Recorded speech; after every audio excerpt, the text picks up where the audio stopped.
Welcome to our March 8th edition of Gold and Black Live. We want to thank our sponsors, Triple X, on the hill, but on the level of Purdue tradition since 1929. State Farm agent Trent Johnson at trentismyagent.com.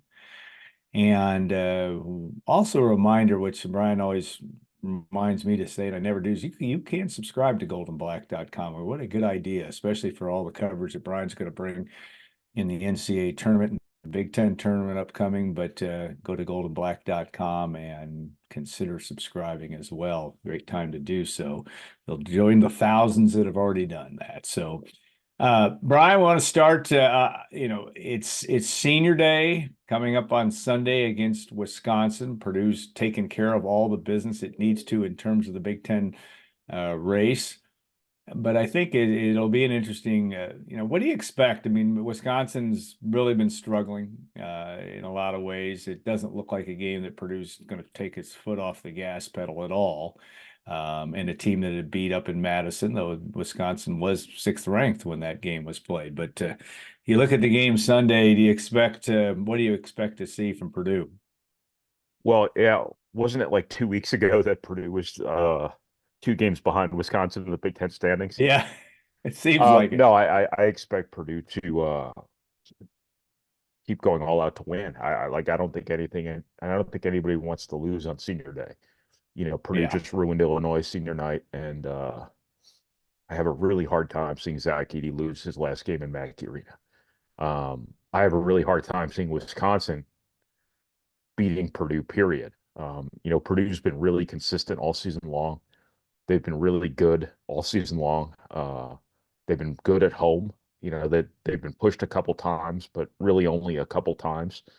I just don't see Wisconsin having enough to be able to beat Purdue, let alone, or I should say, push Purdue, let alone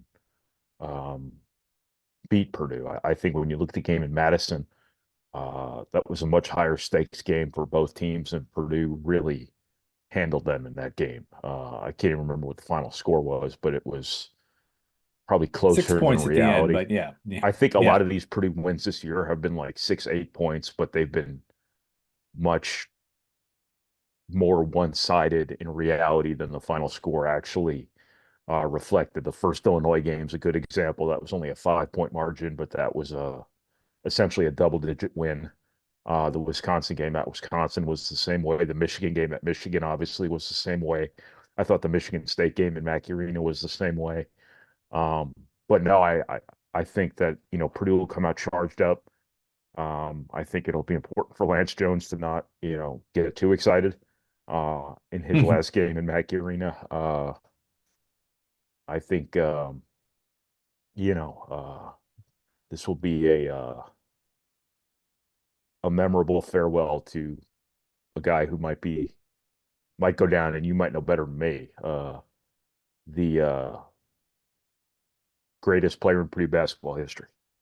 Comparing Yeah. eras is kind of silly and hard. Rick Mount didn't have a 3-point line. Glenn Robinson only played 2 years at Purdue, but like it, and I understand March is coming, or March is here, and the NCAA tournament's coming, but it's hard to really make an argument against Zach Edey as you know, the the greatest Purdue player of all time. I mean, it might not be head and shoulders above other guys, but it's hard to make a case against him for sure.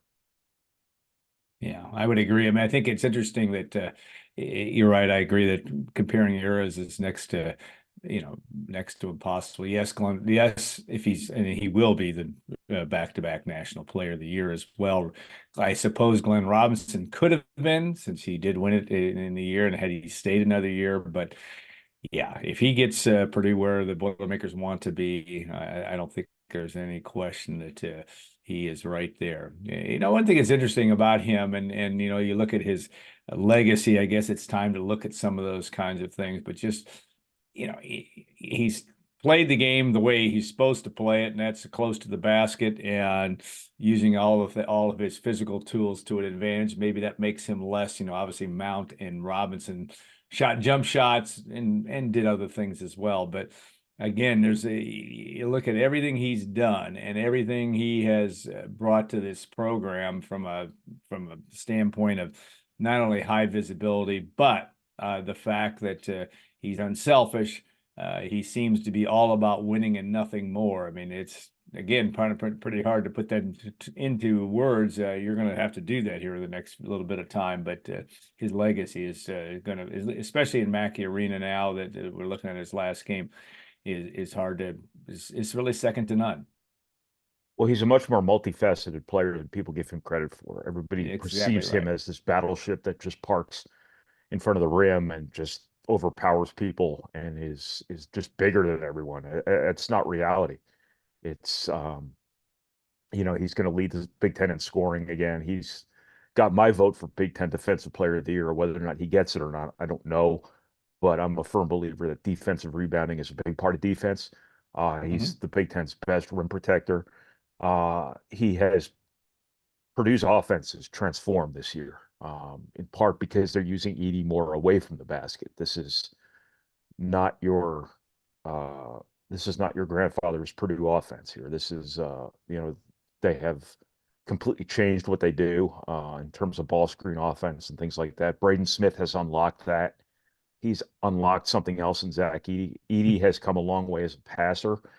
I think where the game turned at Illinois the other night was when Illinois threw a bunch of help at Edey to start the second half, and they ran offense through him. Braden Smith makes a catch and shoot three. Fletcher Loder makes a catch and shoot three. Illinois was completely discombobulated the whole rest of the half on defense. For that reason, I think those passes and those shots completely changed the complexion of that game, and that is a reflection of the fact that Zach Edey can pass now. And I said before the season that I thought his scoring numbers might go down this year because his assist numbers would go up because Purdue would be a better shooting team. And I was, I guess, right on part of that. But his scoring numbers have gone nowhere, but up because of what he's been able to do in pick and roll with Braden Smith. He's just a much more complete player, a much more multifaceted player than what people perceive a guy who's that big to be. And he's done everything right in his Purdue career. He's been and just an unbelievable player at Purdue and a guy who's still getting better. And I think whatever comes next for him, somebody else is going to get the best of him. And that that's a pretty bold statement because Purdue's gotten a pretty unbelievable 2 year run from him. And even before that, he was pretty good. Yeah, yeah. I want to ask you too. We'll talk Smith and Lawyer here in a little bit, but just looking back and two guys in that senior class that you have watched for a very long time, Ethan Morton, before he got to Purdue, and of course Mason Gillis as well. I want to start with Ethan Morton because I thought it was interesting on Tuesday night. He gets 4 minutes on television, which you wouldn't have been able to, where you were seated, you weren't able to see the benches as much. I was right But behind.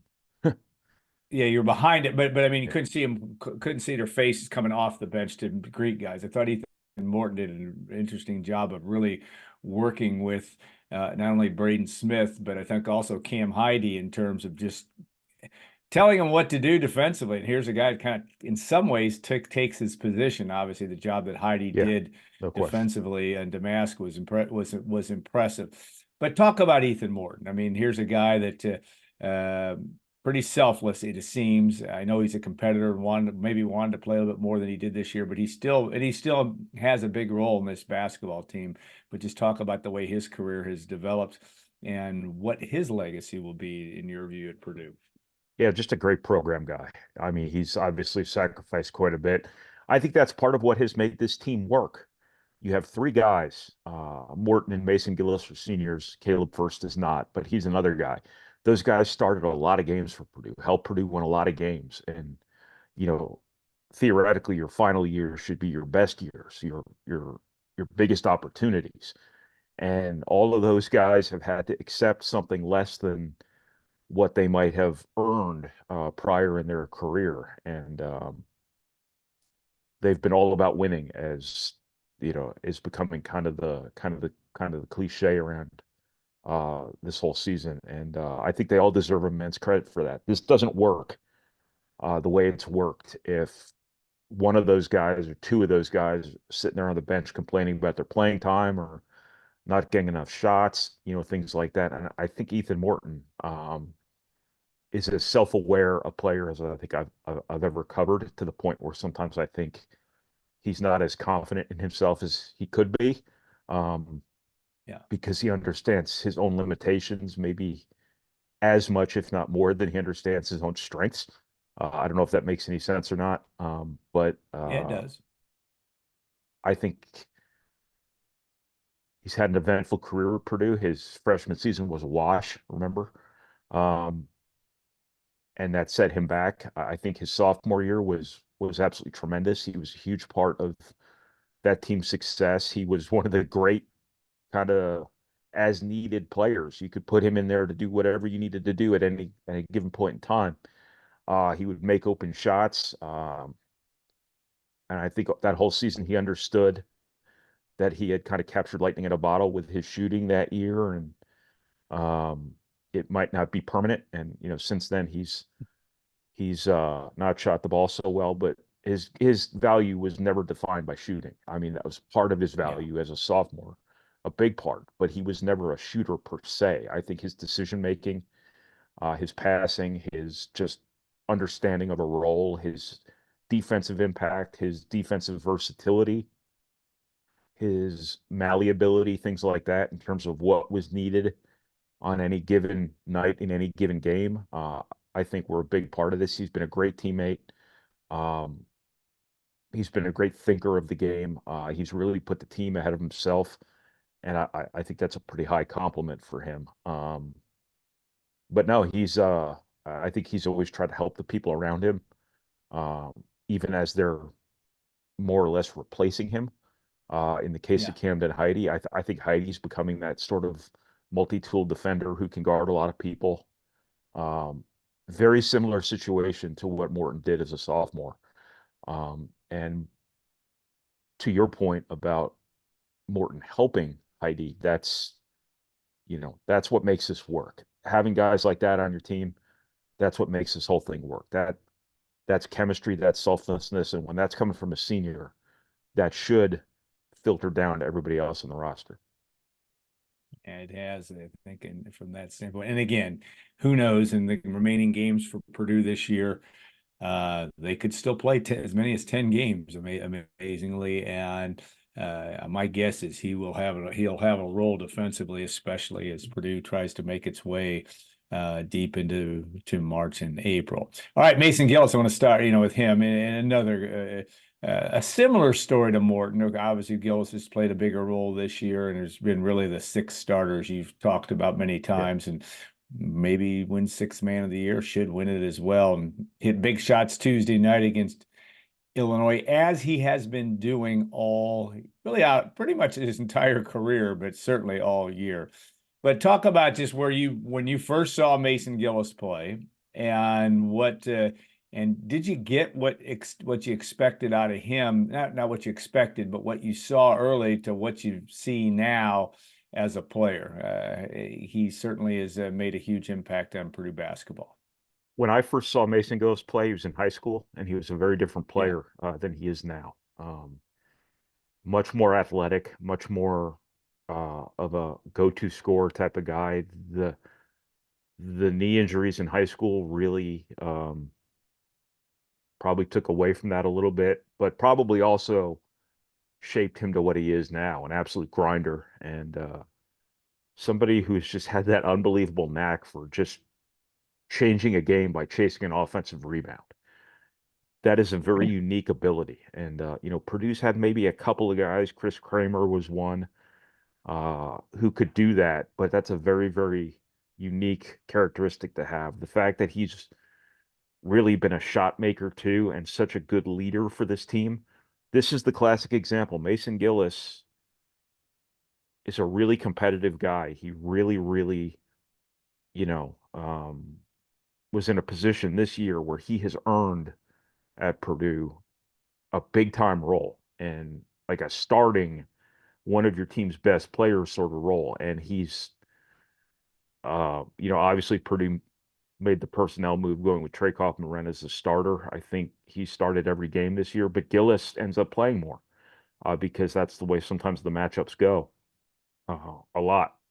Um, and he's had a great year. I mean, I don't think I vote on six man of the year, but if I do, he's got to be up there.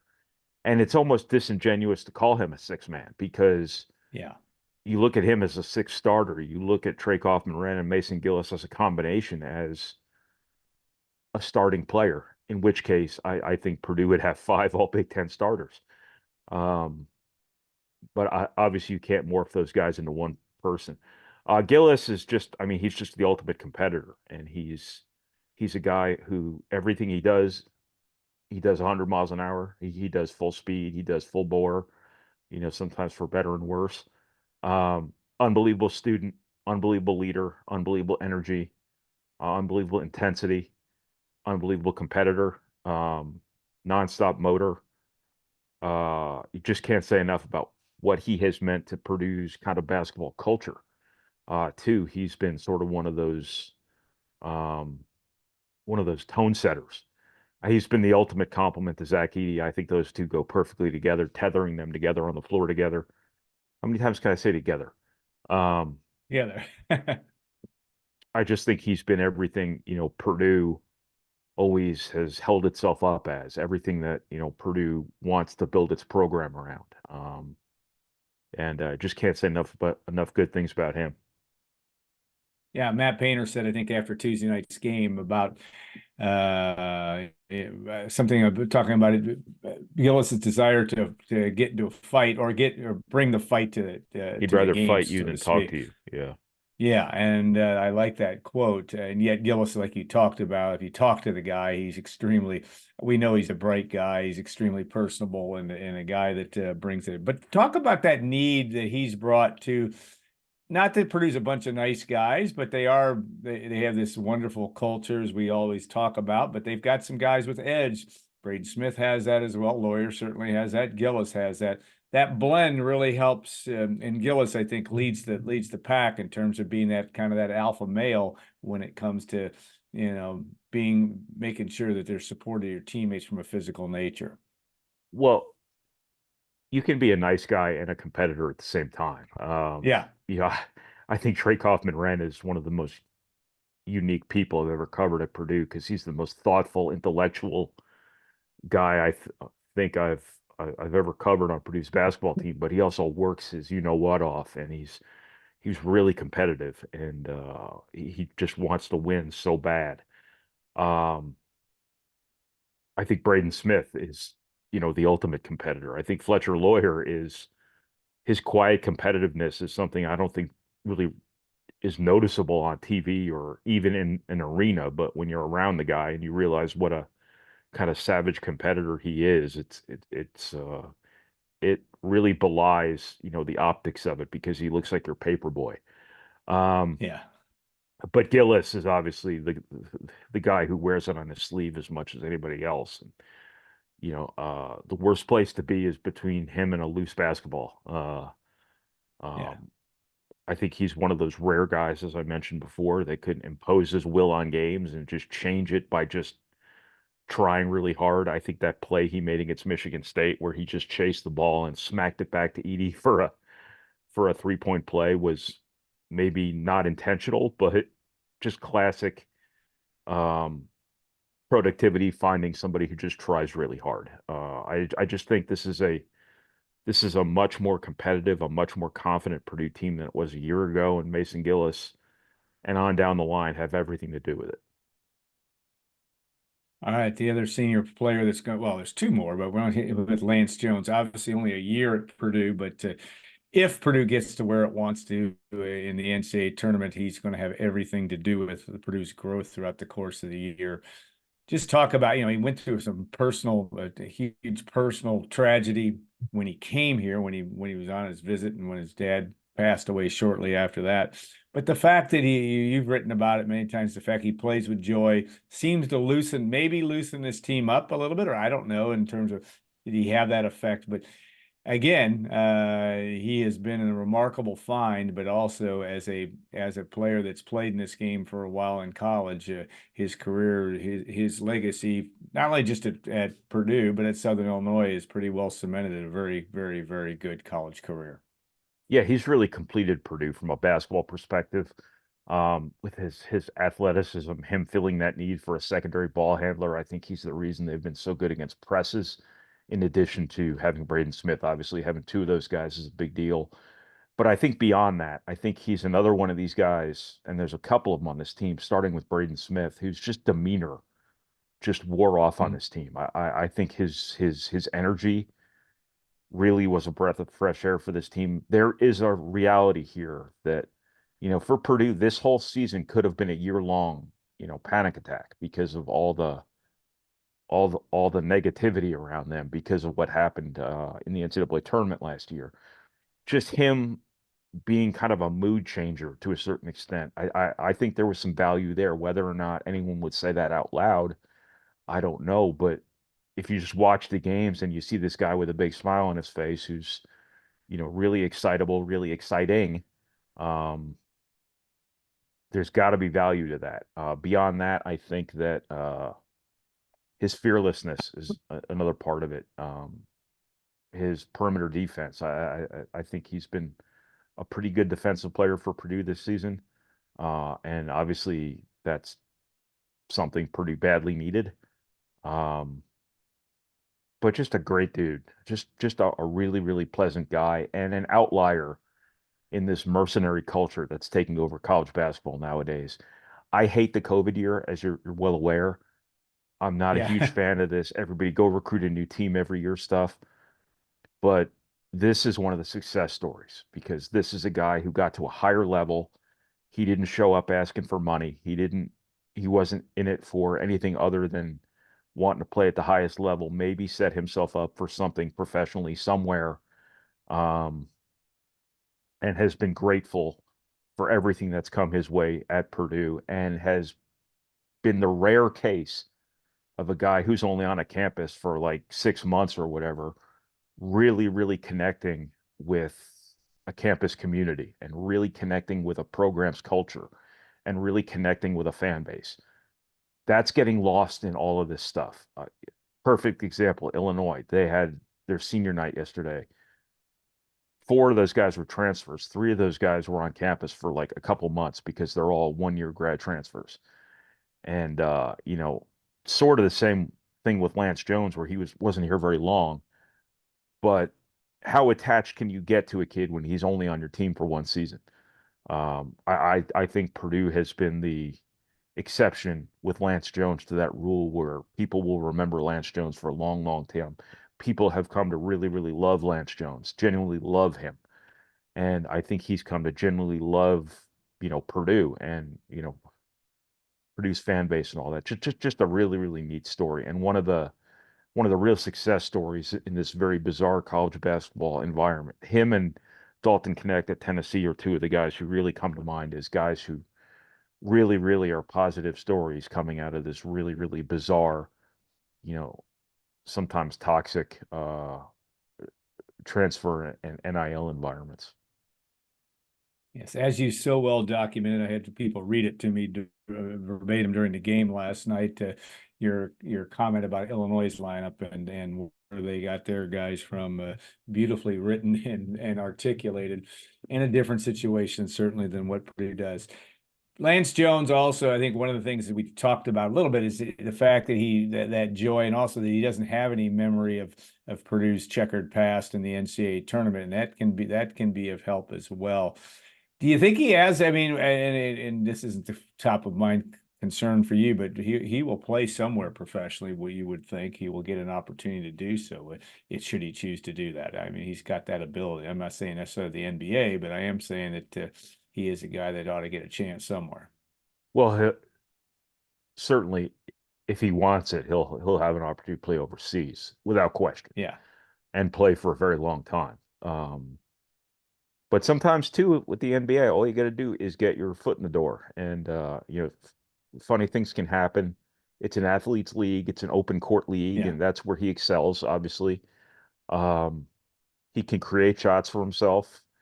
He can be a pretty good on-ball defender, I think. I don't see any reason why he can't get, a couple tryouts or whatever. And once you get your foot in the door, you never know. But as of right now, I would project him probably as a guy who plays 10 years overseas if he wants to. Not everybody necessarily wants that. But I think I'm inclined to believe he's probably a guy who'd like to make a living out of basketball if he can.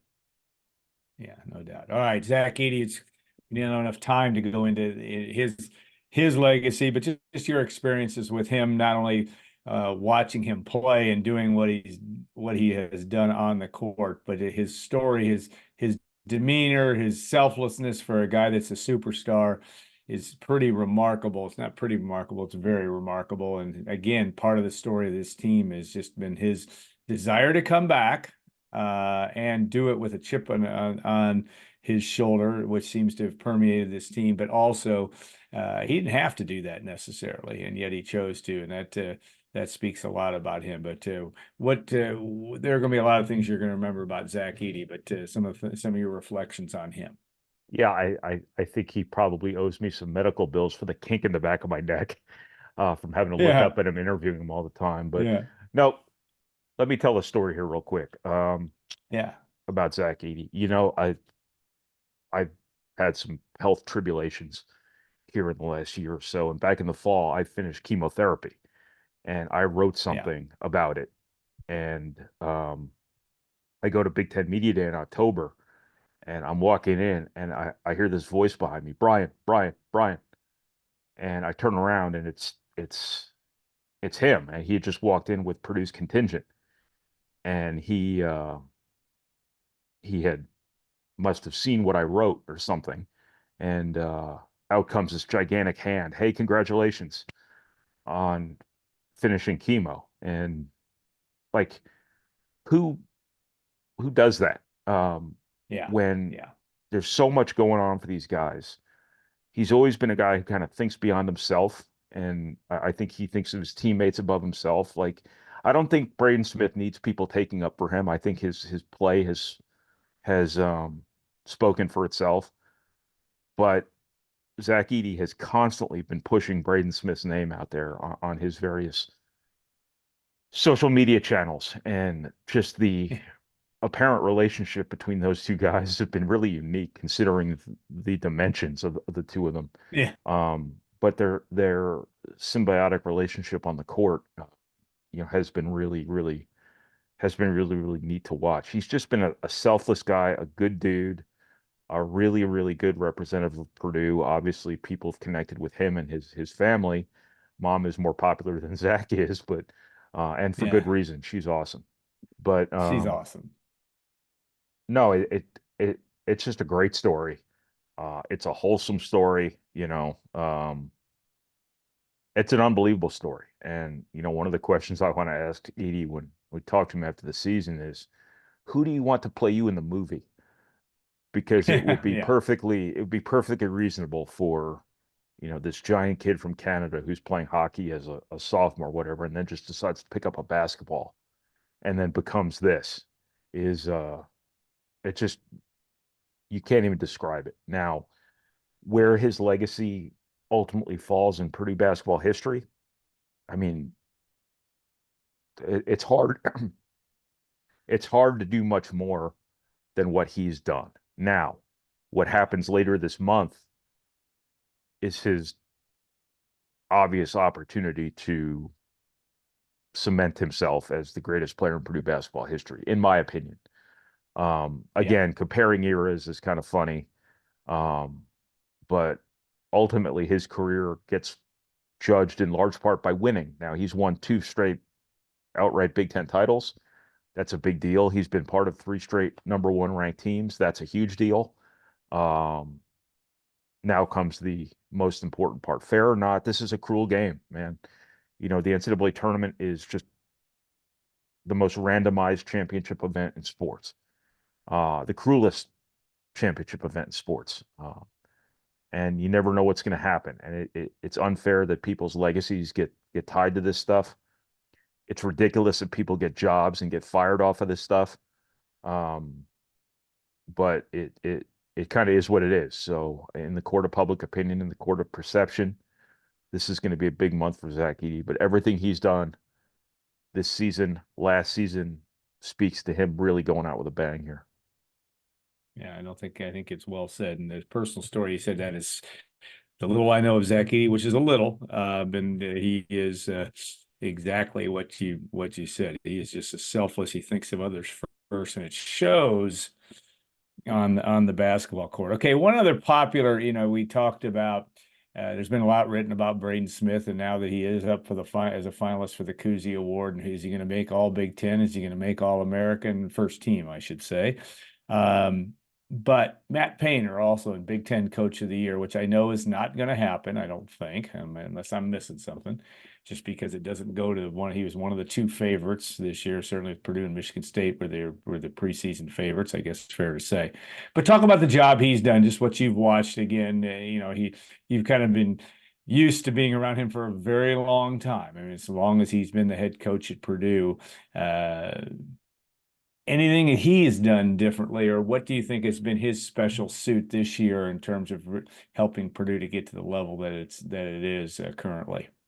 Well, I actually do think he's going to be a Big Ten Coach of the Year. He's got my vote at least. Yeah, That might seem yeah, myopic, but people don't realize how different this Purdue team was. Everybody looks at all the yeah, faces and recognize them as the same as last year, but he did have to implement a couple of really big pieces here. Lance Jones being one of them. Obviously, they juggled their lineups a little bit. I think they completely changed their offense.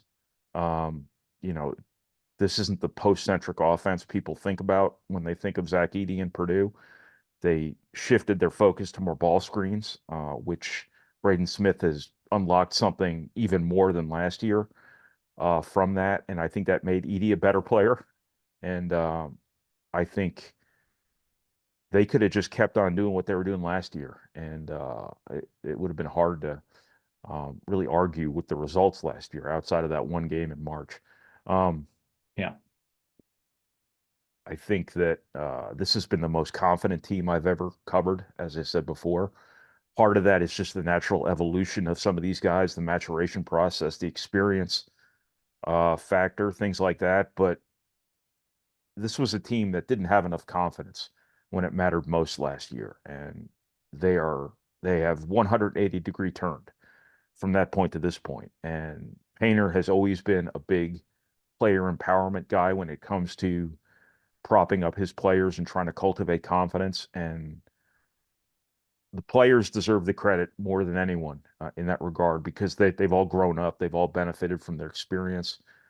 But I think yeah, Painter's approach to them, not letting last season affect them, and not letting doubt creep in at any point in time this season, even when these guys lost after games, yeah, they were always like, "Yeah, we're fine." It was just the most buoyant team, the most confident team again that I have covered, and you have to give the coach a lot of credit for that. And I think just the fact that Purdue was a different team and he changed when he didn't necessarily have to change, I think made this the best coaching job of the Big Ten this year. Right now, my ballot is Painter, Ben Johnson, and then probably Fred Hoiberg. But yes, Painter did have yeah. the No, best team, but it's not the same team by any stretch of the yeah, imagination. This wasn't a roll the ball out on the court and go win 30 games team. yeah. I think I can tell myself I didn't critically think through that very well when I said that it isn't going to happen because you're really right. You built a very good case. I mean, when you look around the league, and yes, I think you've identified the other two guys that would be in contention, but Purdue is going to win the Big Ten in all likelihood by at least 3 games, maybe 4 if Iowa beats Illinois this weekend. That's that's consecutive years of winning the league by 3 games plus. And I think no team since Indiana in 75 and 76 can say that. That's an extremely impressive thing. And you're right, it does require those that vote on it to think through this a little bit and have the ability and maybe to have watched Purdue enough to say, yes, this team really is different and has taken a huge jump forward. at this point in time, and that's a great storyline that I think you well documented there from that on down the line. So, all right, so it'll be Purdue, Wisconsin on Saturday or on Sunday, and the Purdue will, and then Brian will be taking off for the Boilermakers will play Friday at noon, a week from Friday, I should say, in the Big Ten tournament. That's already set 11 o'clock local time, and they'll play any, who knows who the Boilermakers will play, but we'll figure that part out by the time they'll assign. We won't know, I guess, for sure who they're playing because the team has to win Thursday night to get a chance to play Purdue in the 8-9 game. But it will be interesting. Last question for you I wanted to ask is your view towards the Big Ten tournament. I think you've written about this and talked about this some. I think I know what the answer is, but again, no reason to mail that in if you're Purdue, and I don't see this group wanting to do that anyway. So it's No, probably a go silly win the thing. question, but That's yeah. These opportunities don't come along very often. When you have opportunities to win Even if you got a championships big, yes, with a team yeah, like this, go win the championship. The last thing you want to do, in my opinion, and my opinion did change on this a couple of years ago, because of the rest factor. But I think that why end the season on a loss when you don't have to? You know, we just talked about yeah, confidence yeah, and how important confidence has been for this team. Don't mess with a winning streak. Go out there, win every game. Not that Purdue has ever tanked this thing on purpose just to get an extra day or two of rest. But Purdue just had 2 bye weeks in the last couple of weeks of the season. Purdue is in much better shape than it was a year ago. Purdue is in a much better mental place than it was at this time a year ago. Go win the thing. I mean, I just don't see any counter argument. It doesn't make sense to me. Um, yeah. I just don't see any reason to not go win a championship if you have a chance to win a championship. Yeah, well said. And Purdue will, looking even further down the road, it will play in Indianapolis, 99 and 44, 100% sure of that. That will be a Friday, Sunday sequence. So Purdue will have plenty of time to rest if they get to Sunday in the Big Ten tournament as well. In fact, if they go Indianapolis, Detroit, it'll be Friday, Sunday, both weeks. If the Boilermakers can make their way up to the Motor City for the Sweet 16. So, Brian, thanks again so much. We will take a short break here and be back.